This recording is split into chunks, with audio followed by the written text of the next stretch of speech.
dar início ao nosso evento, um evento que é uma iniciativa do Grupo de Educação Permanente do Hemorrio.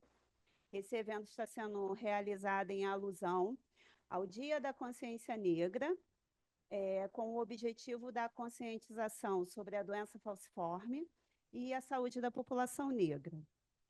Lembrando que essa temática é um dos pilares do Plano Estadual da Educação Permanente, né, da Secretaria de Saúde. Hoje nós teremos dois palestrantes, o Dr. Paulo Ivo Cortes, ele é hematologista pediátrico do IPPMG, coordenador da área técnica da doença falciforme, da Coordenação Geral de Sangue e Hemoderivados do Ministério da Saúde. A palestra do Dr. Ivo será o acolhimento e a humanização no atendimento a pacientes com doença falciforme. Teremos também a participação da doutora Clarice Lobo, médica hematologista, pesquisadora do Hemorrio, presidente da Câmara Técnica de Doença Falciforme do Ministério da Saúde e membro do Comitê de Glóbulos Vermelhos da ABHH. A temática da doutora Clarice será o protocolo clínico e diretrizes terapêuticas da doença falciforme, o que há de novo. Então, neste momento, eu convido o doutor Ivo para iniciar as palestras. Bom, boa tarde a todas as pessoas. É um prazer estar aqui de volta. Eu já trabalhei muito com o Hemorrio, não no Hemorrio, mas com o Hemorrio, na época que a gente implantou o programa de doença falciforme, né? Inicialmente com a Joyce, depois foi uma época muito gostosa de trabalhar. A gente construiu muita coisa dentro desse estado. E o pessoal da organização pediu que eu falasse um pouquinho sobre humanização e acolhimento na doença falciforme. E aí eu acho que a gente tem que começar com uma boa reflexão. Próximo. Foi o que muda ou não, né? É isso. Uma reflexão de Martin Luther King,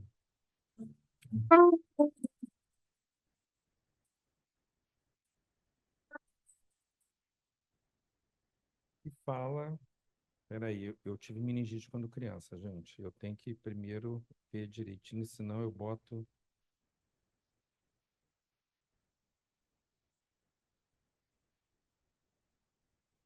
para frente, para trás. É só para... Ah, tá.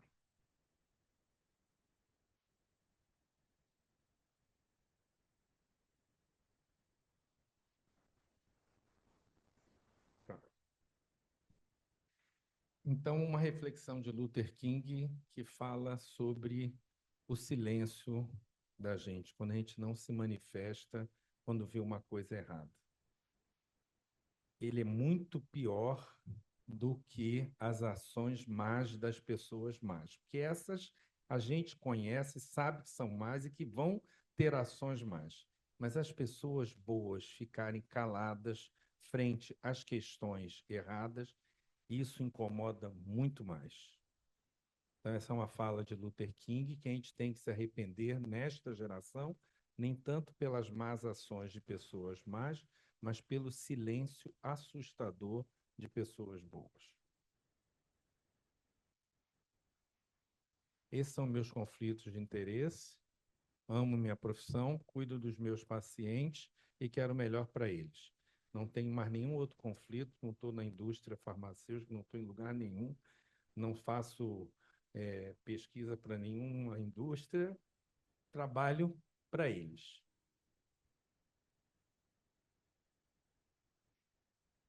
Então, a gente vai falar um pouquinho sobre a humanização. Esse é o meu e-mail aqui. Depois, quem quiser mandar alguma coisa, precisar de alguma bibliografia, é só mandar que a gente reconhece. A gente manda a resposta. Esse é nosso e-mail institucional lá do Ministério. Para a gente falar de humanização, a gente precisa contextualizar. Quando a gente fala de doença falciforme, não dá para falar de doença falciforme sem contextualizar ela num contexto maior, que a gente vai começar com a nossa história. Ele só é um lentinho, né? Isso, com a nossa história. A nossa história da nossa sociedade, do nosso país. Um país em que sofreu do processo de escravização, foi o último país no mundo a terminar a escravidão. E terminou sem políticas inclusivas para essa população. Quando eu falo após a abolição, entre aspas, eu quero que vocês entendam que não sei se foi essa abolição, está completa até hoje.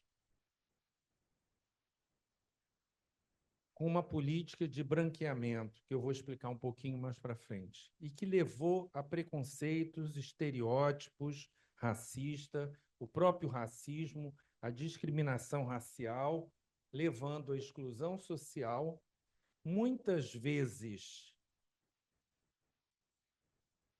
visibilizada por crenças, como a maldição de Cã, levando ao racismo institucional, aquele que está institucionalizado, que você não reconhece que ele existe, mas ele está ali presente na sua cara, com atitudes e práticas que são preconceituosas, que você não reconhece isso, levando às vulnerabilidades. Então, não dá para trabalhar com doença falciforme sem reconhecer que é uma doença vulnerável, que vai acometer pessoas pobres, pretas e vulneráveis. Isso é importante, a gente contextualizar. A maldição de Cã é isso. É Noé amaldiçoando Cã porque ele expôs,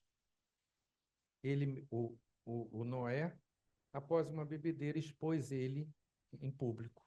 Então ele amaldiçoa e fala que Cã será servo dos servos. Ele será o servo dos servos. O propósito original dessa história pode ter sido justificar a sujeição do povo cananeu aos israelitas. Mas nos séculos posteriores, essa narrativa foi utilizada por alguns cristãos muçulmanos e judeus, bem como uma explicação para a pele negra, bem como para justificar a escravidão. Tem uma coisinha a mais que, se você for lá na Bíblia, você vai ver que na época da divisão, Cã fica com a África para gerenciar, entre aspas. E como seus filhos seriam servos dos servos, isso acaba justificando a escravidão. Da mesma forma, o movimento dos santos dos últimos dias usou a maldição de Cã para impedir a ordenação de homens negros ao seu sacerdócio. Então, isso, quando a gente vai na tese de doutorado de Maria Inês Barbosa, em que ela fala que uma das origens do racismo está aqui, e que, por ser uma maldição bíblica, se justifica. Que a escravidão é uma questão bíblica que não se discute. Por muitos anos foi assim que foi encarado isso. E justificada essa escravidão e a questão da pele negra. E aí, em 1911, no Congresso Universal das Raças, em que no mundo se reúne os países preocupados com o aumento e com a divulgação das pessoas de pele negra no mundo inteiro. Então, o que seria do mundo com essas pessoas indo para todos os países, Américas, América do Sul, América do Norte? Então, essa conferência das raças... Essa conferência das raças, no Congresso Universal das Raças, o Brasil, representado por um médico chamado um médico chamado João Batista Lacerda, ele leva como proposta do Brasil a política de branqueamento, que é as teorias raciais controversas do fim do século XIX e o fenômeno da busca pelo embranquecimento gradual das gerações através da miscigenação. Seria uma proposta pacífica, assim como os Estados Unidos levou a guerra civil, sul contra o norte, né? Assim como os países europeus que nessa época colonizavam todos os países africanos, levou a proposta de incitar os grupos africanos para eles se debaterem e se autoexterminarem. Essa era uma política para resolver o aumento de pessoas negras e elas se dispersando indo para todos os países do mundo. Era uma preocupação nessa época. Então, era o negro passando a branco na terceira geração por efeito do cruzamento de raça.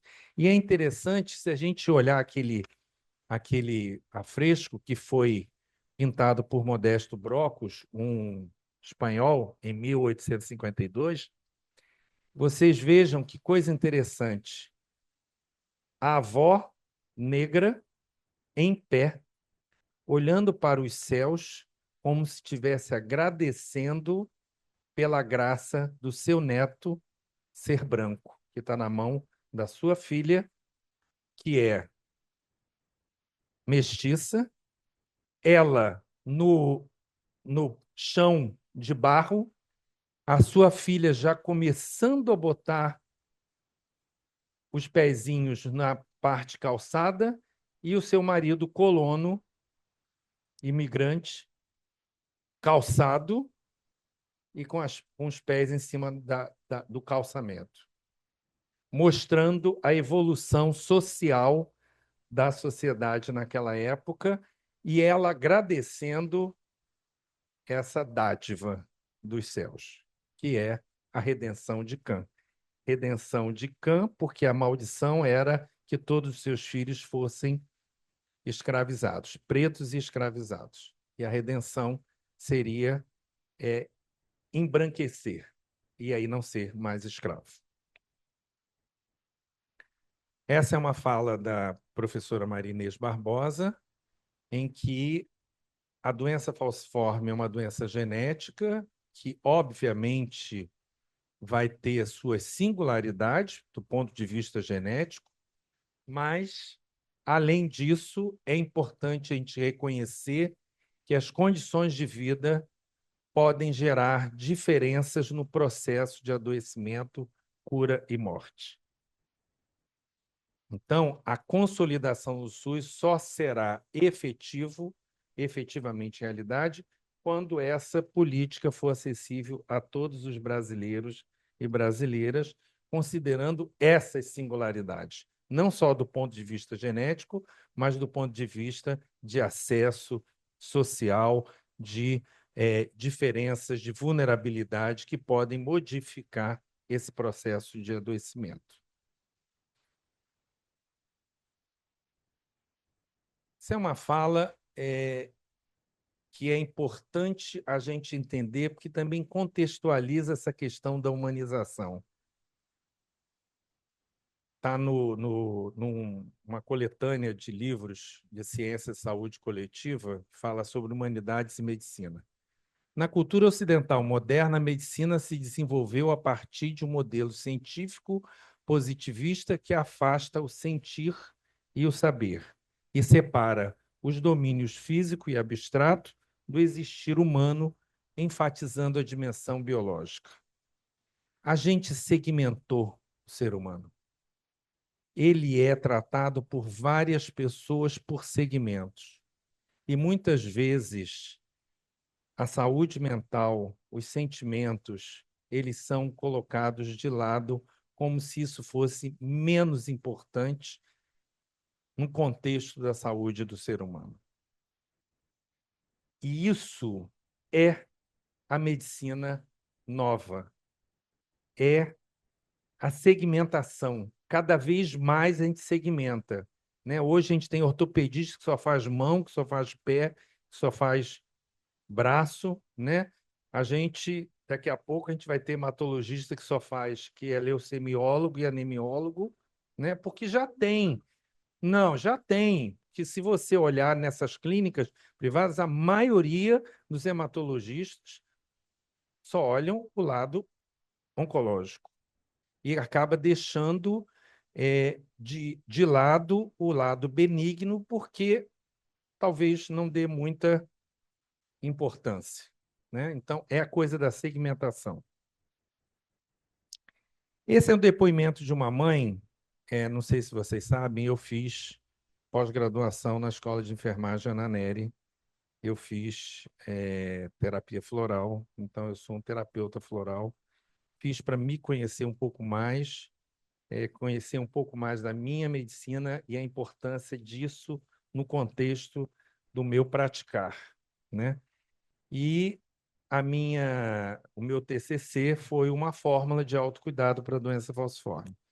Para eu fazer essa fórmula, eu precisava conhecer meus pacientes, as mães, as questões. É o contexto e o próximo passo que eu vou falar, que é conhecendo essa pessoa. Mas esse depoimento é muito interessante porque está entre aspas, que é exatamente o que ela falou.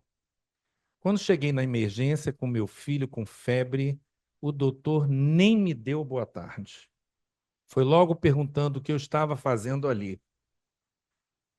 Fiquei achando que estava atrapalhando o trabalho dele. Pedi desculpas e disse o que ele tinha. Ele nem tocou no meu filho. Disse que a dor não deveria ser tanto e logo passou remédio para tosse e febre. Antes que eu agradecesse, ele disse: próximo. Acho que ele não estava num dia bom. Resolvi procurar outro posto de emergência. Isso não é raro. Isso é muito comum no dia a dia da nossa profissão, né? Às vezes, não justifica, mas às vezes a gente justifica dizendo que ganha pouco, que não sei o quê, que é um dia muito corrido, que está preocupado com o que está acontecendo em casa. Não justifica, mas esse é a realidade que a gente vê na grande maioria das vezes. Esse é um dado para mostrar a frequência da doença falciforme, são dados do Programa Nacional de Triagem Neonatal, é só para contextualizar, dizer que é uma doença muito comum, genética, talvez a doença genética mais comum da nossa população.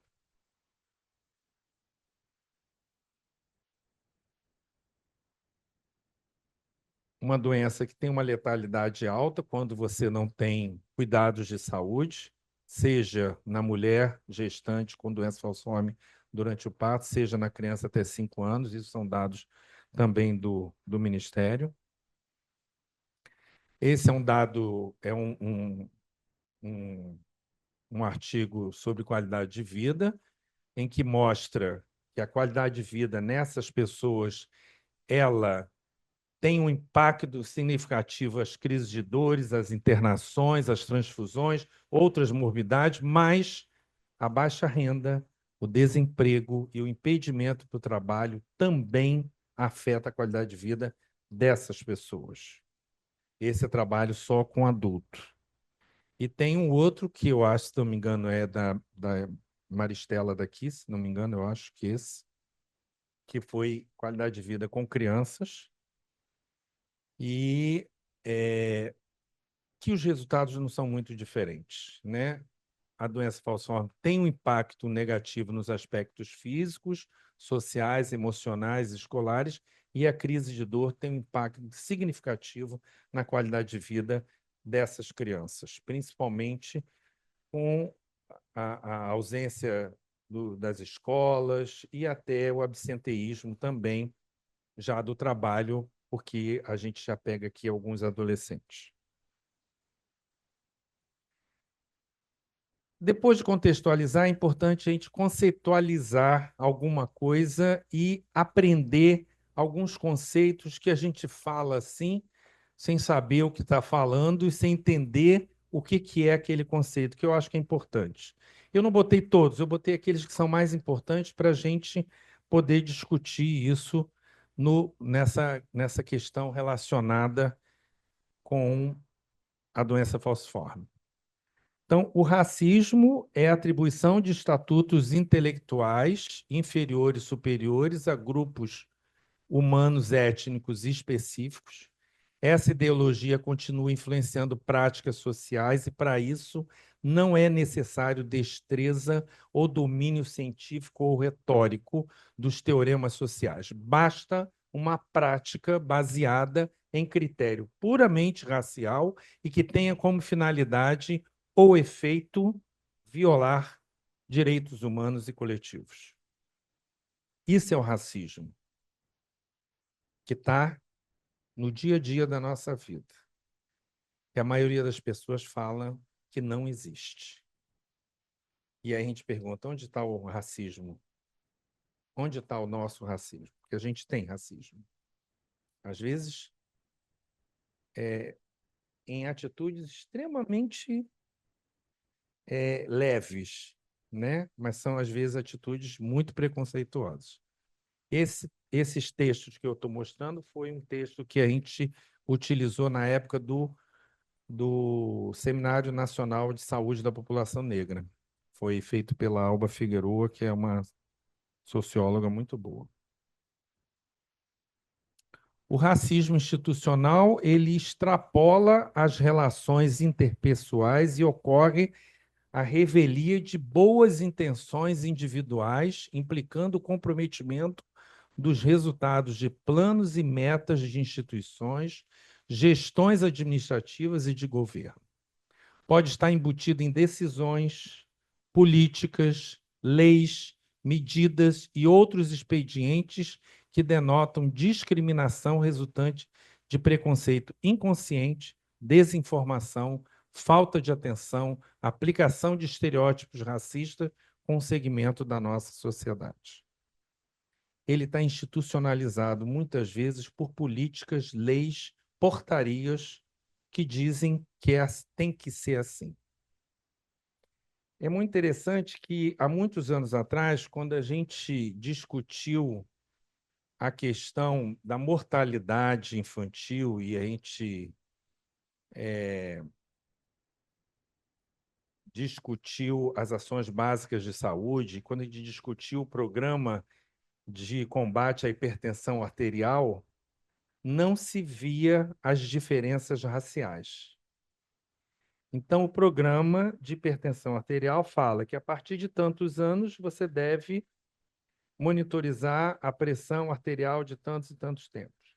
E aí se descobria que a maioria dos pretos que chegavam naquela idade já chegavam hipertensos. Por quê? Porque a gente sabe que a hipertensão é mais maligna na raça negra. E se você não reconhece essa especificidade, a portaria ela passa a ter um racismo institucional, porque ela coloca o preto e o branco na mesma questão. E aí, quando você vai começar a tratar, já é uma hipertensão mais grave e você já não tem tanto sucesso como você teria com a pessoa branca que você diagnostica precocemente. A mesma coisa é a mortalidade infantil, que existe uma diferença, né? Então, quando você fez as ações básicas de saúde, a gente via que existia uma mortalidade infantil negra 40 vezes maior do que a mortalidade infantil branca. E aí, se você não enxerga essa diferença, você não estabelece critérios e ações e estratégias para que essa criança negra seja mais bem vista, porque ela precisa mais, que são as políticas de equidade. Então, o racismo institucional, ele é muito presente nas instituições, a tal ponto que hoje o Ministério da Saúde reconhece isso e tem um Programa Nacional de Combate ao Racismo Institucional. O racismo estrutural, essa é uma definição do nosso ex-ministro Silvio Almeida, em que ele coloca claramente, é um livro que ele escreveu que está muito bom, excelente, ele está aberto na internet, é só você acessar. Racismo Estrutural, ele é aberto, você pode baixar e ler. O racismo estrutural é uma decorrência da própria estrutura social, ou seja, do modo normal com que se constituem as relações políticas, econômicas, jurídicas e até familiares, não sendo uma patologia social e nem um desarranjo institucional. O racismo é estrutural. O racismo é parte de um processo social que ocorre pelas costas dos indivíduos e lhe parece legado pela tradição. Está na raiz da nossa sociedade. E se a gente não conseguir entender isso, a gente não combate esse racismo estrutural, que é muito pior do que institucional. As ações afirmativas são chamadas também ações positivas de reparação ou políticas compensatórias e são concebidas e implementadas no intuito de mitigar prejuízos causados e acumulados historicamente a segmentos da população, apoiando-os no processo de desmontar os fatores de iniquidade, subordinação e exclusão que os afligem. É a política da cota. É uma ação afirmativa. E que até hoje muita gente questiona. Eu sei que no meu grupo da faculdade eu não aguento mais. É um questionamento que os seus filhos todos não estão conseguindo entrar no vestibular por causa das cotas. E eles reclamam disso, né? Então, assim, mostrando que até hoje as pessoas não entendem. Eu não discuto mais. Eu falo como a Joyce fala. Isso não se discute mais. Isso já foi discutido e definido pelo Supremo Tribunal Federal e acabou. Quem quiser reclamar, que vai lá no Supremo Tribunal Federal e reclame. Temos que partir para outra coisa. O empoderamento. Isso a gente trabalha muito na doença falciforme, né? Porque o empoderar é a gente permitir que os nossos clientes se empoderem do nosso conhecimento para eles poderem trabalhar e viver com mais qualidade. Então, entende-se como processo capaz de implementar autonomia e independência em sujeitos, indivíduos ou coletivos, que historicamente foram inferiorizados, excluídos, discriminados e marginalizados. Esses sujeitos passam a expressar, adquirir, desenvolver, exercer habilidades, sabedorias e senso crítico, a utilizar destrezas ou tecnologias próprias ou novas, conquistando assim maior presença nos espaços de decisão política. O empoderamento, ele cria o espírito crítico do nosso trabalho. E qual é o problema? Esse é o controle social. Esse é um dos pilares do SUS. É o controle social dizer, mas espera aí, é isso mesmo? Tem alguma coisa errada nisso daí? Será que o senhor não está enxergando isso que deveria? Isso é bom, né? Porque faz a gente rever criticamente o nosso trabalho e melhorar processo de trabalho e ações estratégicas que a gente possa estar fazendo e que talvez precise ajustar um pouco.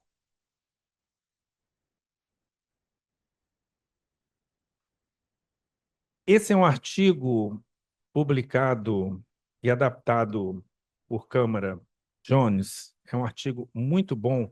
Claro, aqui eu botei em português, por debaixo está em inglês. Que mostra o racismo que ele tem, não é conotações, mas ele tem divisões que muitas vezes vão facilitar a sua implantação no dia a dia da nossa vida. Então, por exemplo, racismo pessoal internalizado. Ele pode ser imposto, através de sentimentos e condutas. Sentimentos, inferioridade, superioridade, condutas, passividade, aceitação, recusa, né? Então, proatividade, o interpessoal, quer dizer, entre as pessoas. Então, existe o racismo que está dentro da gente, que muitas vezes está relacionado com a gente se aceitar ou não dentro daquele grupo. Isso é uma coisa que vem melhorando muito. E a gente viu isso no censo, que a cada censo aumenta o número de pretos e pardos. E a cada censo aumenta mais pretos do que pardos. Porque antigamente pretos e pardos tinham medo de dizer que eram pretos e pardos, porque seria utilizada essa informação como uma forma de preconceito, de exclusão. Hoje as pessoas já começam a ter mais orgulho de fazer parte de um segmento social específico. E aí começa a falar: não, eu sou preto, eu sou pardo, eu sou isso. Né? Então, isso melhorou muito o racismo pessoal internalizado. O interpessoal, ele vai estar relacionado com ações e omissões. Então, ações, falta de respeito, desconfiança, desvalorização, perseguição, e omissões, negligência em lidar com o racismo e os seus impactos. O institucional é aquele que está institucionalizado nas políticas públicas, no dia a dia da nossa vida, né? Ele pode ser material ou acesso ao poder. O material, indisponibilidade ou acesso reduzido a políticas de qualidade, e acesso ao poder é o menor acesso à informação, menor participação e controle social e escassez de recursos. E aí, para a gente humanizar, a gente precisa conhecer quem é essa pessoa com doença falciforme. Isso foi uma coisa que eu tive que trabalhar muito no meu curso, né? Então, inicialmente, a gente tem que lembrar que essas crianças, e vocês estão trabalhando isso agora, né? Que é a transição, que é uma coisa muito interessante, que até então quase ninguém olhava, né? Então, a criança chegava aos 12 anos, lá no PPMG, então isso me angustia muito, que o PPMG não pode ficar com mais de 12 anos. Que o SUS não autoriza as internações acima de 12 anos. Não sei por quê, também agora não sou eu que vou saber, porque agora eu estou fora. Mas eu nunca consegui entender isso. Então, as crianças com 12 anos, elas tinham que ser encaminhadas para outro lugar. E essa transição era uma transição muito dolorosa, porque mudava de filosofia de trabalho da instituição, mudava de profissional, mudava de prédio. Aqui ainda tem essa facilidade, né? Você muda de prédio, você ainda pode ver o seu pediatra enquanto já está indo para o seu hematologista de adulto, mas lá era muito difícil. E a gente muitas vezes não reconhece essas transformações que ocorrem, apesar de a gente ter tido essas transformações. A gente não nasceu com essa idade que nós estamos hoje. A gente foi criança, foi adolescente, e a gente passou por tudo isso. Só que a gente não tem doença crônica. Então, ao ter uma doença crônica, isso exacerba, né? Então, eles têm muito déficit de autoestima, por retardo no crescimento e desenvolvimento, por preconceito e estigmas, pela segregação social. Então, às vezes, é aquela criança que vai junto com seu grupinho na escola e que, de repente, eles começam a crescer, a desenvolver, e a pessoa que tem, a criança com doença falciforme, não. Tem um atraso de desenvolvimento e na sexualidade e na puberdade. E aí e adolescente é cruel. Não está junto, fora. A gente sabe disso, né? Não é igual a mim, fora. Que na fase da adolescência, e mesmo que eles se juntam, né? E ficam todos juntinhos, do mesmo estilo. E a criança com doença falciforme ainda tem aqueles desejos infantis. de brincar, né? Ainda tem uma voz fina, não tem ainda o seio desenvolvido, não tem ainda desejos sexuais, e aí ele fica fora daquilo. Então ele é segregado, além da segregação que ele já sofre pela questão racial e social que ele tem. Além disso, nas instituições de educação, o desconhecimento do profissional, às vezes, piora mais ainda, porque ele superprotege. Então, acha que ele está sendo excluído, bota na frente, fala: você vai ser o secretário da tia. Putz, é querer botar ele na redoma mesmo, né? Ele vai ser o caguete, ó, ainda vai falar para a tia tudo que a gente faz e tal, né? E a infantilização pelo retardo na maturação sexual. Além disso, déficit de autoimagem, porque as transformações no corpo dele são muito mais lentas, né? E eles se comparam com os outros colegas. E do autoconceito, que aí ele começa a perceber que ele tem uma doença crônica, que tem consequências para a vida produtiva, escolar e social. Então, a mãe não deixa sair com os coleguinhas à noite, que vai pegar sereno e vai ter pneumonia, porque tem doença falciforme, né?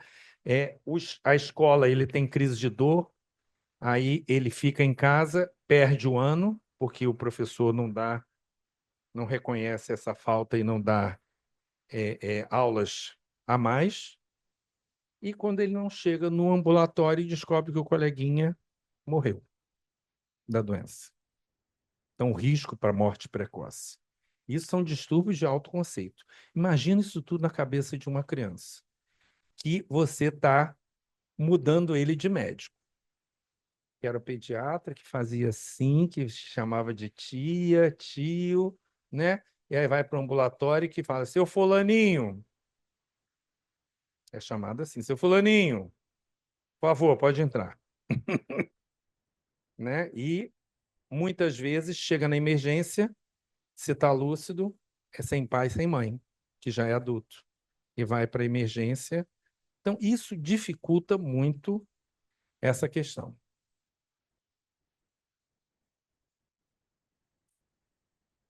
Então, essas pessoas têm estados de ânimo que a gente precisa reconhecer que existem e que fazem parte dos sentimentos dessas pessoas.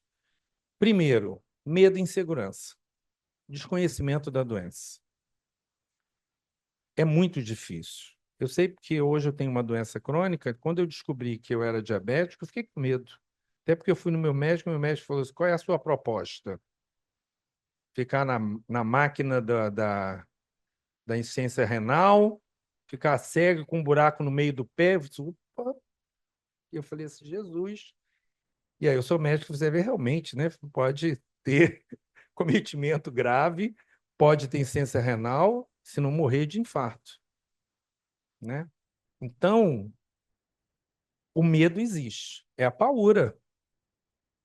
E agora? Né? Eu tenho uma doença e quando chega na emergência que olha para os médicos não conhece ninguém. Será que esse cara sabe o que eu tenho? Será que ele vai reconhecer o que eu sinto? Será que ele sabe me tratar? Além disso, em casa, quem é mãe aqui, quem é pai, sabe que quando você tem um filho com doença crônica, você super protege. E essa superproteção pode levar o déficit de autodeterminação e de autoconhecimento. Eu vou contar uma historinha que eu acho que é muito interessante, se me permitem. São 2 minutinhos. Eu estava no meu consultório atendendo um adolescente com doença falciforme. Eu botei ele, deitei para examinar, e eu costumo perguntar a todos os meus adolescentes, seja qual for a doença: e aí, você já pensou o que você quer ser quando ficar maior? Eu falava antigamente quando ficar grande, agora eu falo ficar maior, porque eles não gostam disso. Aí ele falou assim: nada. Aí eu falei assim: nada? Ele não preciso de nada. Aí eu olhei para os pais que se olharam um para o outro, pai e mãe, como quem falasse, oi, que é isso? Nunca tinha, talvez eles nunca perguntaram ao filho o que ele queria ser quando crescer. Aí eu falei assim, não, mas poxa, você tem que ter uma vontade de ser alguma coisa. Eu não preciso de nada. Como não precisa de nada? Eu tenho tudo, tenho comida, tenho roupa. Olha, mas a gente está tratando de você para você continuar, crescer e a gente, eu me coloquei, e a gente morrer antes de você. Sabe qual foi a resposta dele? Não tem problema não, eu sou herdeiro do meu pai e da minha mãe. Então a profissão dele era ser herdeiro. Isso chama-se superproteção. Você tira o déficit de autodeterminação. Para que ele quer ter alguma coisa? Ele tem tudo em casa, o cara protege ele de tudo. E ele não se aventura. Ele não quer crescer. Ele não precisa de crescer. Eu nunca esqueci isso. Foi uma coisa que me incomodou tanto. Isso. E aí eu comecei a trabalhar isso com os meus adolescentes, conversar sobre profissões, sobre isso e sobre aquilo, estudar, olha, e tal. E quando é pobre, quando é preto, olha, isso é importante, é assim que você vai crescer na sociedade. Essa sociedade é racista, ela vai estar sempre te puxando para baixo. Você tem que, coisa, seu pai, sua mãe vão tentar, mas nem sempre conseguem. E ele quer para você mais do que ele teve. Então, as sequelas invalidantes, o retardo do crescimento, desenvolvimento sexual e somático lento, leva a déficit de autoestima e autoimagem, como eu falei, né? As limitações à vida social, escolar, laborativa, levam ao distúrbio do autoconceito e revolta. E a segregação pela doença crônica, racial e social, preconceito e estigmação. E, o final, o medo da morte iminente e precoce. Então, isso é a pessoa com doença falciforme.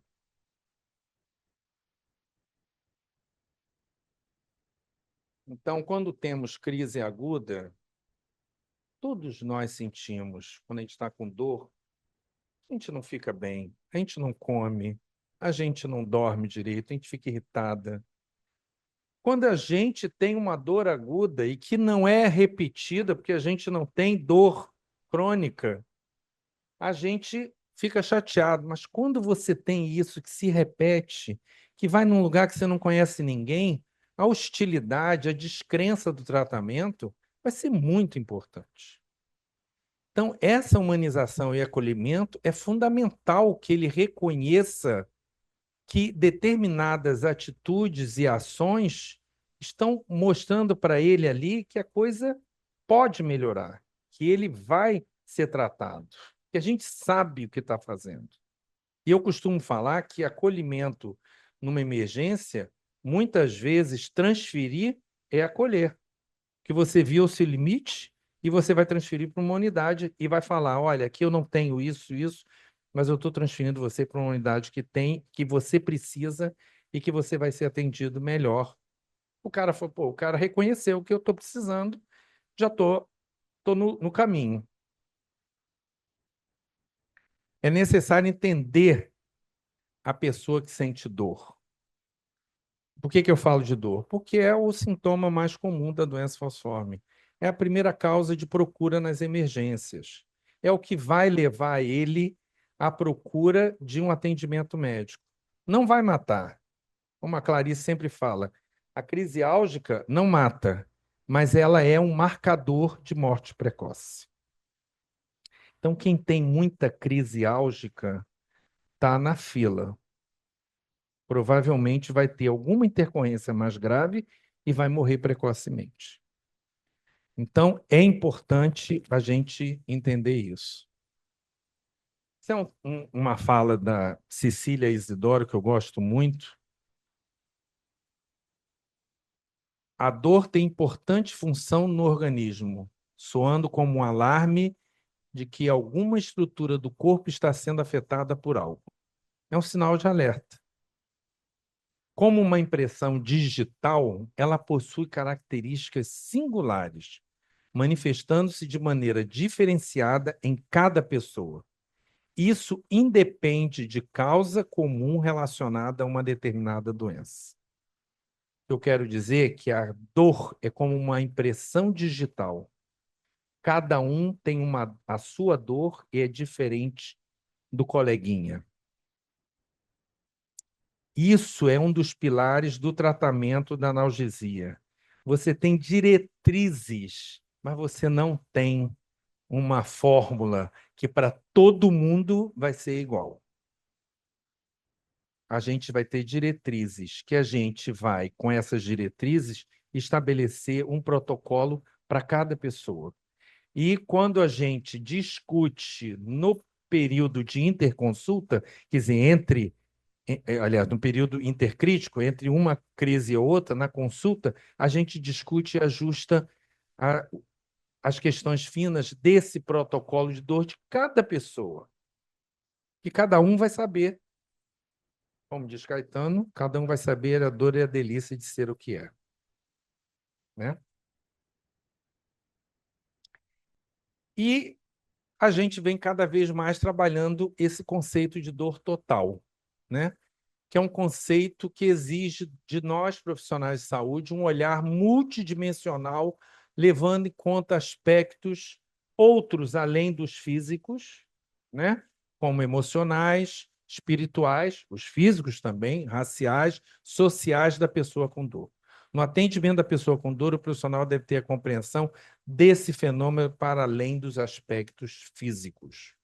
A dor ela é física, mas muitas vezes questões emocionais, raciais, sociais e até espirituais podem interferir e modificar essa dor física.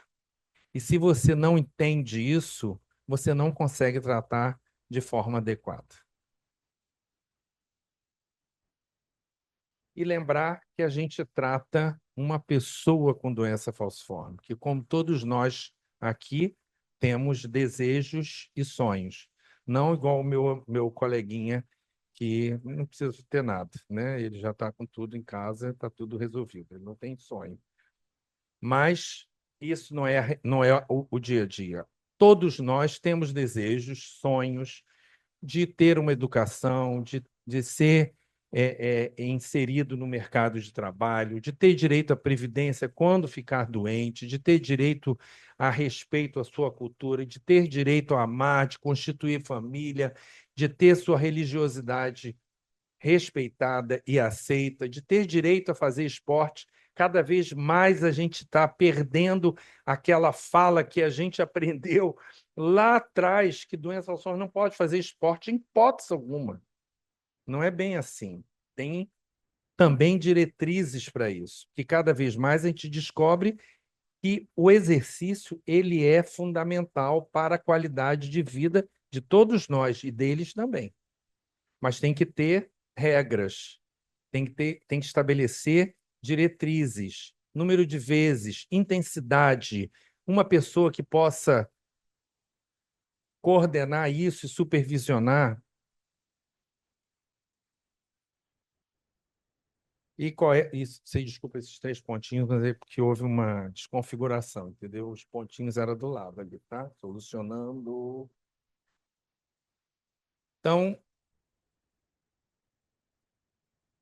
a primeira forma de solucionar é dar visibilidade. Então, isso é um versos de Caetano Veloso, que ele fala, na realidade, sobre o índio, mas que estabelece bem essa questão com a doença falciforme, né? E aquilo que nesse momento se revelará aos povos surpreenderá a todos, não por ser exótico, mas pelo fato de poder ter sempre estado oculto quando terá sido óbvio. A invisibilidade sempre foi uma característica da doença falciforme. Uma doença que tem mais de 100 anos e a gente começou a ver, a enxergar tem pouco tempo, né? Então, a primeira solução, a forma de solucionar é dar visibilidade. É isso que nós estamos fazendo aqui, dar visibilidade à doença falciforme. A segunda é reconhecer que o racismo existe e que ele é crime. Isso é uma campanha de Maíra Miguel, Onde Você Guarda o Seu Racismo. Eu acho muito interessante, eu coloquei essa frase que é dela. Mudança, novos pensamentos, novas conversas, transformação. Ver o que nós brasileiros fazemos questão de não ver, ouvir o que não queremos ouvir e assumir o que queremos esconder. Porque é isso. Quando a gente pergunta, você é racista? Eu? China, nunca fui. Não existe racismo no Brasil, que todo mundo diz que não é racista. Mas a gente vê no dia a dia atitudes e práticas que mostram que o racismo está presente. E aonde está o racismo? A gente tem que buscar dentro da gente, que existe e a gente que não está enxergando. E a gente tem que combater isso, que o racismo é crime.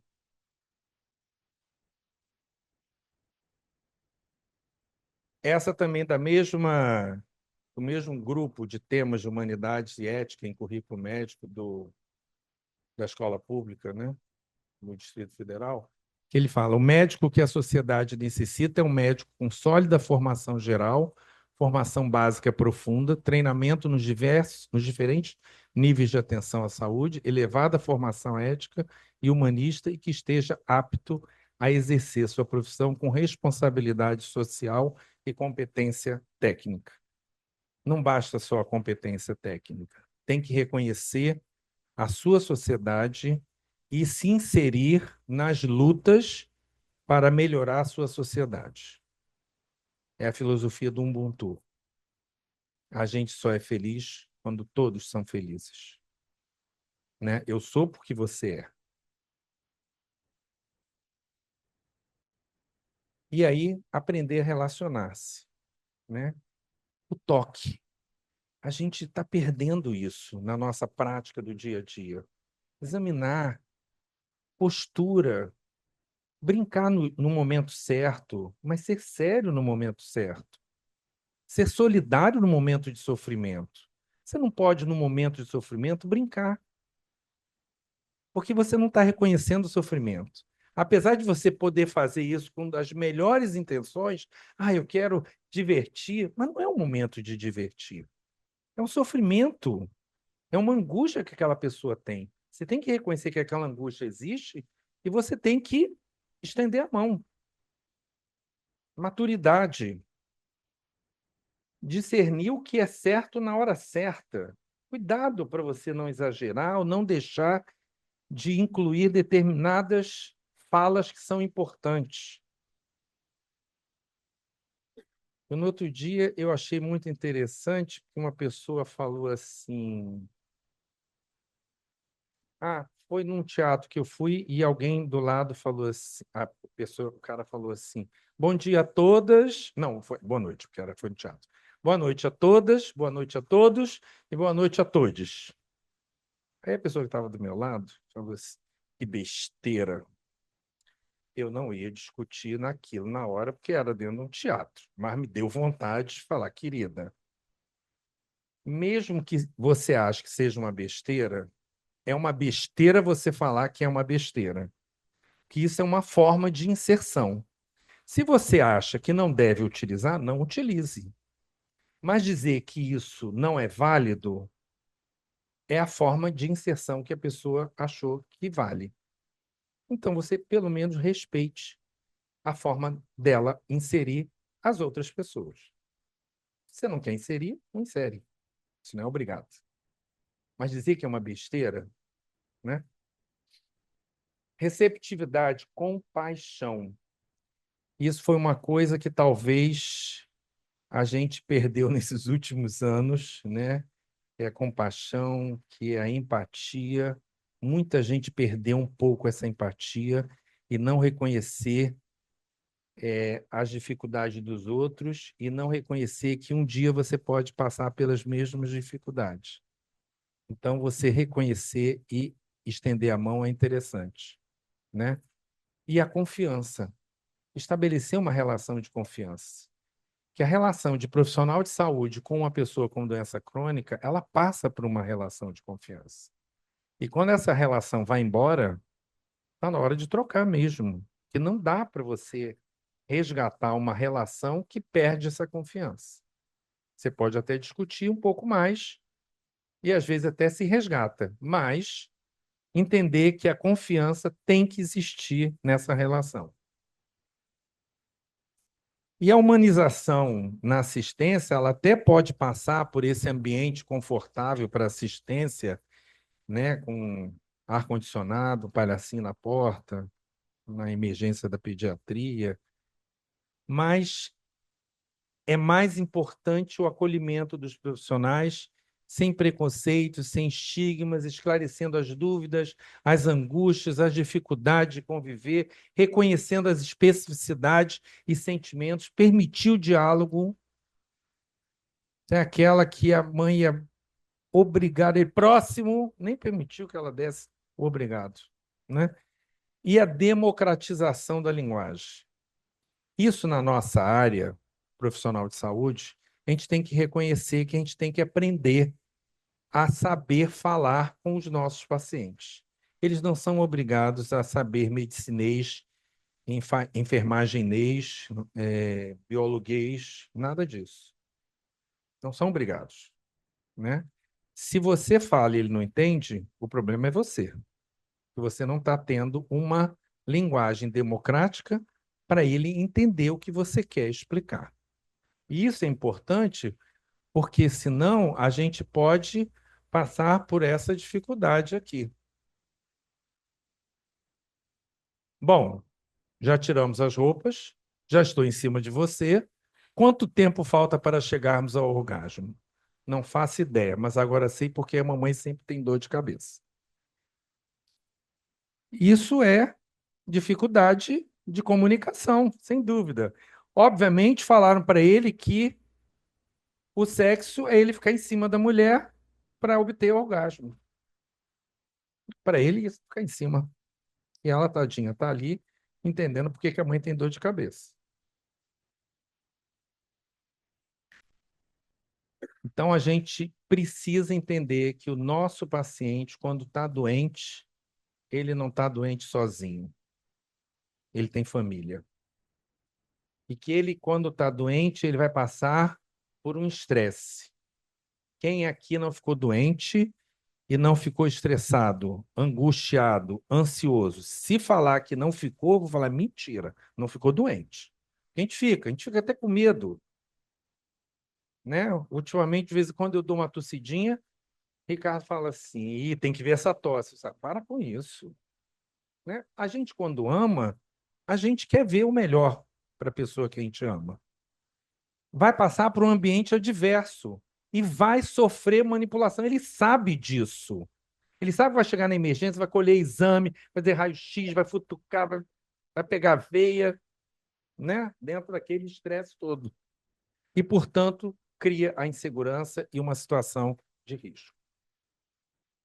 Então, a equipe de saúde da emergência, ela está ali para acolher e dar segurança. E acolher é identificar a emergência e manejar adequadamente. E manejar adequadamente, muitas vezes, pode ser transferir. Que você reconheceu o seu limite e precisa de um coleguinha de outro lugar. E o nosso alvo é deixar o nosso paciente sem dor nas primeiras 24 horas. Quem faz clínica da dor sabe disso. Eu já vi isso uma vez, uma médica da clínica da dor atendeu um paciente meu que urrava de dor, ela sentou do lado e falou assim: "Só sai daqui depois que ele melhorar." Aí começou dripping de morfina, pulso de xilocaína, e ele aos poucos foi melhorando, e aí eu entro de novo, ela olha para mim e fala assim: "Eu não tenho coragem não, não aguento isso. Como é que vocês conseguem aguentar isso?"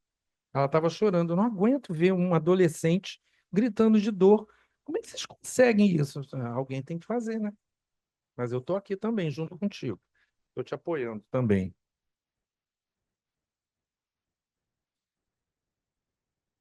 Mello, em 2004, já dizia que o adoecimento é um evento individual vivido de forma coletiva pelo grupo familiar. Quando o membro da família adoece, a família também é afetada. E Madre Teresa de Calcutá fala: as mãos que ajudam são mais sagradas do que os lábios que rezam. A reza é importante, sim, mas se você souber meter a mão, mete. Faça o que tem que ser feito. Não tenha pena, não tenha medo de fazer. E se você não sabe, chama o coleguinha. Porque para você não fazer errado. Então, termino aqui com... É uma pena que está muito escuro, né? Para vocês conhecerem esses 3 afrescos. Esse é um afresco Ernest, né? Que ele chamava Ernest Nazaire, né? Que pintou e mostrou a dor que ele sentia. Era um paciente... Ele faleceu, né? Tinha doença falciforme, sentia muita dor, e ele mostrou num afresco que ele pintou a dor. Então, se você olhar, é uma fisionomia de uma pessoa com muita dor, com as lágrimas caindo e você vendo as hemácias deformadas. O que devemos fazer? Ele aqui pinta quando ele tem um médico que acolhe ele, que começa medicamento. Ele mostra, é muito interessante, primeiro, que o médico é tão negro quanto ele. Isso é uma coisa que eu achei muito interessante nessa pintura. E a luz, mostrando a luz da sabedoria, né? Permitindo, e ele rompendo lá em cima o elo com a doença. E o que queremos? A ajuda, né? Obviamente, os 3 era the pain, the help and the hope, que era o que ele foram os nomes que ele foi dado, né? Então, eu termino com mais um depoimento que eu colhi também de uma mãe. Fiquei esperando 1 hora, mas valeu a pena. O doutor me explicou tudinho. Examinou meu menino, disse o que ele tinha, acreditou na dor dele e falou que iria resolver o problema. Passou remédio, dizendo como tinha que dar direitinho. Fiquei muito satisfeita. E quando ia saindo, me espantei, que ele me disse, boa noite, e ainda me mandou eu ir com Deus. O homem era até religioso. Tá aí, meu santo cruzou com o dele. Tinha que ser sempre assim, né? É verdade. Né? Foi um depoimento também de uma mãe. E eu termino com essa reflexão que o médico deve ter o conhecimento técnico necessário sobre o processo de saúde e doença de seus pacientes, respeitando sua individualidade, suas origens, sua ancestralidade, sua etnia, sua história de vida, sua cultura, sua religiosidade e seus desejos. Essa é a nossa equipe. Cadê ela? Essa é a nossa equipe lá do Ministério. Nossa coordenadora é a doutora Joyce. E aqui a nossa equipe da área técnica de doença falciforme. E eu deixo com vocês a lembrança do nosso Rio de Janeiro. Aparece Cristo Redentor. Obrigado. Muito obrigada, doutor Paulo Ivo. Convido a doutora Clarice para a sua palestra. Bom, obrigada. Boa tarde. Depois da gente ter tido esse banho, né, de informações sobre onde está o nosso racismo, quais são as nossas atitudes racistas e o que a gente pode fazer para melhorar, nós vamos falar um pouquinho sobre as coisas que a gente conseguiu trabalhando nos últimos 2 anos com a questão do acesso, o PCDT novo e o nosso consenso. Por que está demorando tanto, Fúvio, a passar? Você quer passar daí? Ah, tá. Então, a gente vai falar sobre o PCDT e as bases do nosso consenso. O consenso foi feito no ano passado, num grupo de mais de 30 médicos, foi feito no EMO, a gente conseguiu pessoas de todos os lugares do Brasil para a gente definir o que a gente podia fazer para diminuir com segurança a necessidade de exames para as LMEs da doença falciforme. Então, o que a gente precisa, a partir do consenso, o que a gente definiu que a gente precisava para iniciar o tratamento. E o que é muito legal, gente, o Rio de Janeiro foi o primeiro estado da União que encampou essa mudança e hoje está valendo.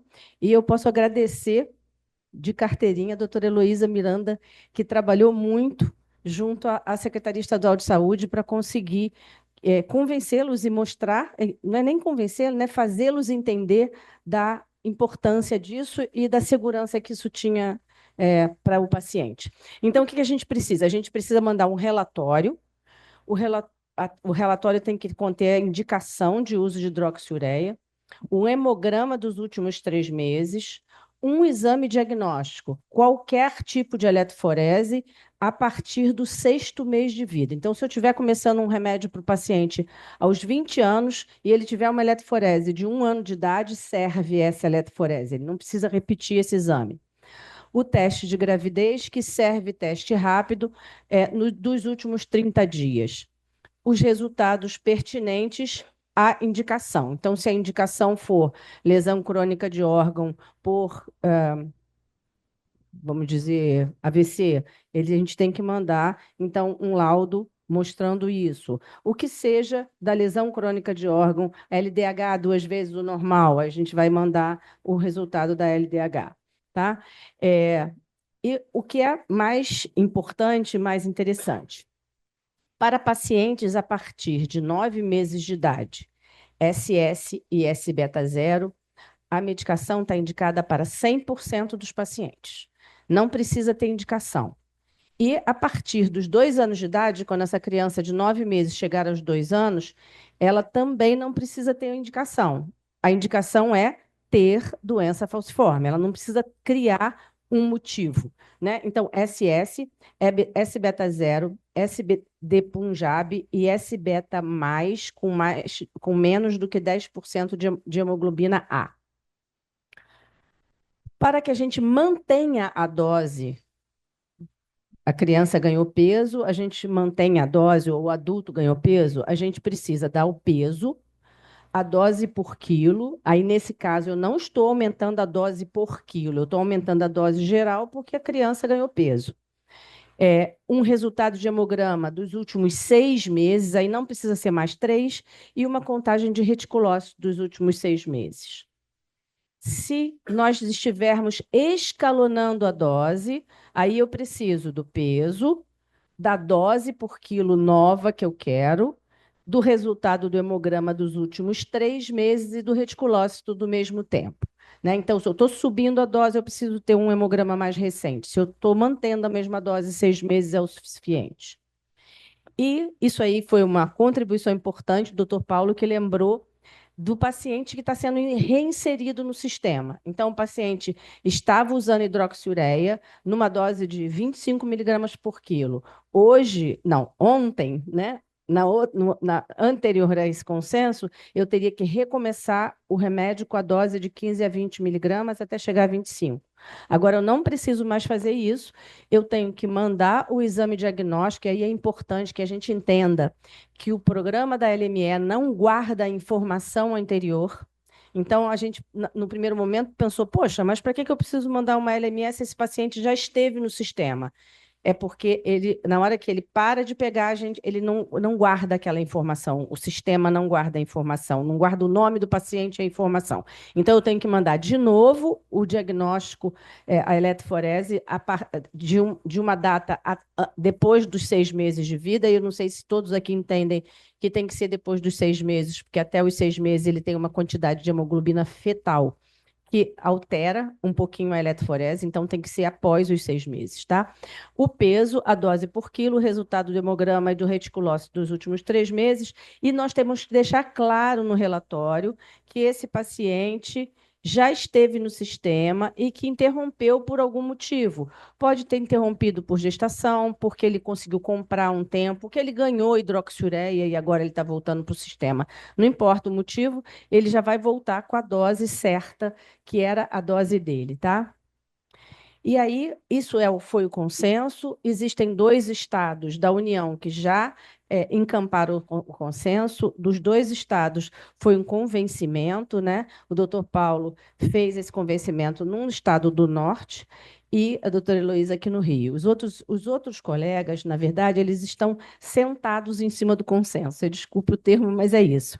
A gente tem que pegar o consenso e tem que ir conversar com o gestor, né? Encampar essa decisão não vai cair do céu. Olha, é um ganha-ganha, é segurança para o paciente, é menos burocracia para o médico e menos custo para o gestor. Então, todo mundo ganha, não tem por que não fazer. Mas o gestor precisa entender isso e quem tem que explicar somos nós, tá? E aí agora eu vou falar um pouquinho do PCDT. O PCDT deveria ter sido iniciado em setembro de 2024. Ele começou, para vocês terem uma ideia de como é demorado, ele começou há 2 anos e meio atrás. A primeira reunião se deu em maio de 2022. E aí a gente se reuniu e nós tivemos reuniões com a Conitec, e nós tivemos reuniões entre nós, e nós tivemos consultas públicas durante esses 2 anos e meio, mais ou menos, talvez umas 30, somando todos os eventos. E aí ele foi publicado há uma semana, né? Eu fiz essa apresentação aqui, era para o EMO, a gente já tinha tido a última avaliação dele em setembro, e a gente acreditou que ele ia ser publicado logo, por isso que eu botei setembro aqui, mas ele está valendo desde há uma semana atrás. E o que ele traz de novidade, né? Ele está muito mais robusto, ele tem muito mais informações sobre a doença, muito mais orientações para os profissionais de saúde de como fazer. Ele traz orientações de fisioterapia, de nutrição, ele traz orientações de odontologia, o que deixa a gente muito orgulhoso de que a gente está conseguindo. A gente sempre diz que o paciente tem que ter multiprofissional o atendimento, mas o PCDT não falava sobre isso, e agora ele fala. Eu pensei algumas informações importantes e que vai dar espaço à necessidade da gente pactuar e discutir, né? A primeira dela é que o PCDT ele encampa a orientação de realizar testes neurocognitivos na infância, na adolescência, para que as alterações neurocognitivas sejam percebidas precocemente e a gente possa, por exemplo, na infância e na adolescência, encaminhar essa criança para a escolaridade especial, né? E um olhar especial e diferente para isso, e aí aqui a gente vai ter uma participação muito importante do psicólogo, mas a gente também precisa discutir, né, Paulo, uma forma da gente fazer uma seleção prévia antes de encaminhar para o psicólogo, talvez um teste cognitivo mais curto que o próprio pediatra ou o clínico possam fazer para depois, quando tem alguma suspeita real, encaminhar para o psicólogo, porque a gente não tem, acho que, números de psicólogos suficientes para fazer teste neurocognitivo em todos. Mas eu já conversei isso com a doutora Márcia, da Secretaria Estadual de Saúde também, a gente vai começar a fazer esse link, porque, veja, a gente aqui está falando de hemorrio, mas no estado todo nós temos pacientes com doença falciforme sendo vistos hoje, eles vão ter que ter acesso a esses testes, e a gente vai precisar pactuar isso. A outra coisa importante que veio para o PCDT é a questão da transição, né? O Paulo falou um pouquinho sobre isso. A transição é um processo de mudança de um atendimento focado na criança e na família para um atendimento focado para o adulto. E esse conceito, ele precisa avaliar tanto os cuidados de saúde quanto os cuidados gerais. Essa transição, ela é diferente de transferência. né? Quando a primeira vez que eu escutei falar de transição, eu falei que aqui não precisava, porque aqui todo mundo ficava no mesmo lugar, né? E eu estava entendendo transição como transferência. A transferência é só a passagem, é uma etapa da transição. E os objetivos da transição, o Paulo falou um pouco sobre isso. É melhorar a capacidade do jovem e do adulto jovem de entender a sua doença, de conviver com ela, de cuidar de si, não dependendo de nenhum adulto para cuidar.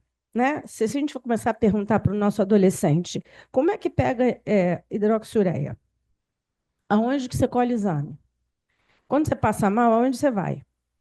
Qual o remédio que você toma? Qual é a frequência que você toma o seu remédio? Tudo isso são conceitos que nós temos como adultos, mas que, como o Paulo também falou bem, a família superprotege essa criança com uma doença crônica e ela não passa para essa criança espontaneamente as atribuições para que ela amadureça e vire um adulto competente. E a gente pode fomentar essa ação, porque hoje, quando a gente não pensa em transição, a gente age como a família. A gente protege, o pediatra continua chamando o garoto de meu menino, e quando ele chega com 18 anos, se ele mudar para um médico de adulto, ou quando 12 anos, quando é no IPPMG, nada acontece, eles abandonam o tratamento. E a gente sabe que a mortalidade nesse período, acima dos 18 anos, logo depois que ocorre a migração, é muito acentuada.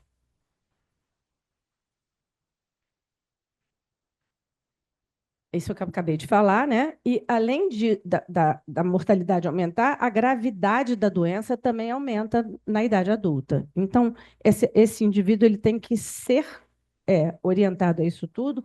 Parte da transição também é o que você vai ser quando crescer, cuidados ginecológicos, cuidados com contracepção, cuidados evitar cigarro, vape, todas essas questões que a gente precisa abordar com o adolescente.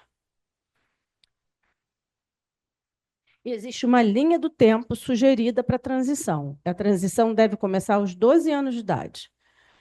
Primeiro, a gente tem que desenvolver, discutir, compartilhar uma política de transição. A gente precisa acompanhar o progresso usando um registro de folha de fluxo, preparar, avaliar as habilidades do autocuidado desse adulto, perdão, desse adolescente, oferecer educação sobre as necessidades e planejar, desenvolver um plano de transição. A transferência dos cuidados ela ocorre aos 18 anos, a transferência para os cuidados centrados para o adulto para uma clínica de adultos. E a conclusão da transição após os 21 anos. Aqui no Hemorrio, nós estamos fazendo um projeto de pesquisa que a Thalita e a Márcia estão participando como enfermeiras, educadoras, a doutora Patrícia e a doutora Daniela Obeika como médicas encaminhadoras, e é um projeto piloto que a gente depois vai mostrar os resultados para vocês. Doutora Heloísa e eu participamos com a coordenação desse projeto.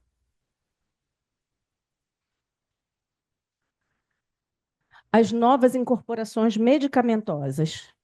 A gente teve as portarias que fizeram essas incorporações.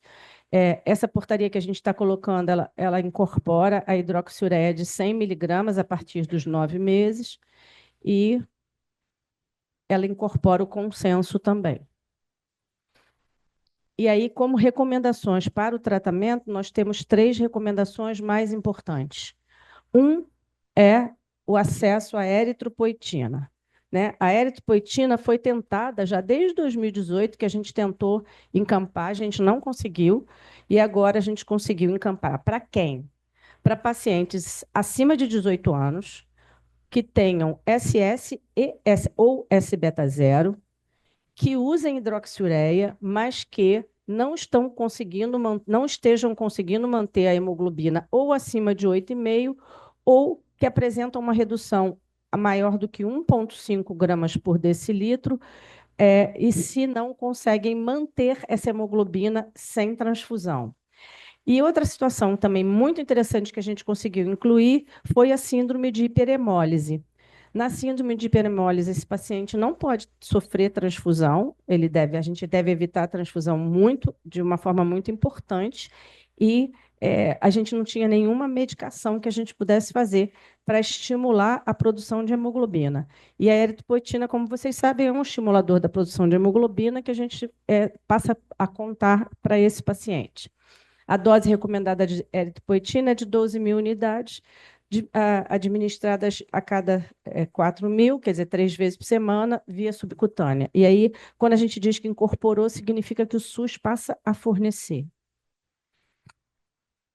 A hidroxiureia, ela passa a ser fornecida, como eu falei, para todos os bebês acima de 9 meses, SS, S-beta 0, S-beta mais com menos de 10% de A e SD Punjab. Não precisa ter critério para incluir, todos devem tomar. E os SC, SD e S-beta-talassêmico com mais do que 10% têm acesso a partir dos 2 anos de idade com critérios de inclusão ou se eles tiverem um dos 3 critérios de gravidade antes dos 2 anos de idade. Quer dizer, eu posso dar para o SS, SD e S-beta+, a partir dos 9 meses, se ele tiver ou dactilite no primeiro ano de idade, ou concentração de hemoglobina abaixo de 7, ou leucocitose. Isso é raro acontecer, não é muito comum, mas pode acontecer. Os exames para o monitoramento da hidroxiureia, tá? Não é o consenso, é o monitoramento, é a eletroforese, a dosagem de fetal, o hemograma com contagem de plaquetas, sorologias, a dosagem sérica de transaminases e de creatinina, a dosagem de beta-HCG. Isso é para avaliação inicial. Para o monitoramento, a gente também tem um aumento aqui de tempo. Isso daí, volto a dizer, não é para LME, é para que o médico peça esses exames para ele monitorar o paciente. Outro parâmetro que mudou é que o bebê, ele geralmente tem menos neutrófilo, então a gente considera que o bebê, os níveis tóxicos são a partir de 1.000 para o bebezinho. Cadê onde está escrito isso? Menor que 1.500 para os adultos e menor que 1.000 para os bebês, tá? As plaquetas, hemoglobina e reticulócito. O nível tóxico, então, fica menor. E outra coisa é que esse nível menor que 80.000 é um critério de exclusão para paciente virgem de tratamento. Para paciente que já toma medicação, esse 80.000 não precisa mais ser considerado, tá? E aqui o local onde a gente tem que os exames de monitoramento devem ser considerados conforme avaliação, o tratamento e a necessidade de ajuste de dose, e, portanto, não devem ser interpretados como exames obrigatórios para dispensação e continuidade. Quer dizer, não é obrigatório para a LME, e aqui no cita a nossa publicação como referência para isso. E é esse o documento que os médicos dos seus estados têm que ir para tentar mexer nessa questão.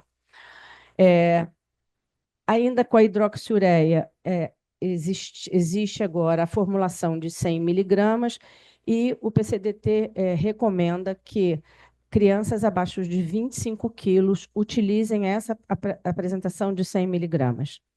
Mais uma vez, vai ser necessário que o Estado compre a de 500 e a de 100.